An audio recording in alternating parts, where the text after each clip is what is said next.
laba naagood oo tikraya inaad qodha ay xirada 4 sanaad meesha joogtay laba naagood oo tikraya hooyinka inaad xabashada lagu qaado ama kuwa qaadka mid uu soo saarinaade yaa yiri tigre baan gursan oo ka tagay bilicda hablaheena diintii quruxdu rabbi siiyay oo baqay ahmar dumarkooda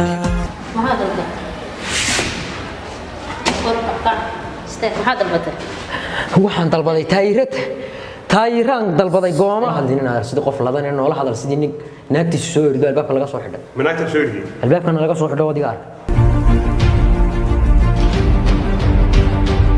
والله waxa ku dhiman inta labadu way qadmuun baa leeyahay suuligeena wallahi kaydku waxaan adigu maagaysaa albaabka iga soo xidha bal imka ilaahay ma ku dhaaf wax ma ku iraa ma garanay inta dumaashiga meeshan joogo laakiin waad ka furaysay ها انا ka furayay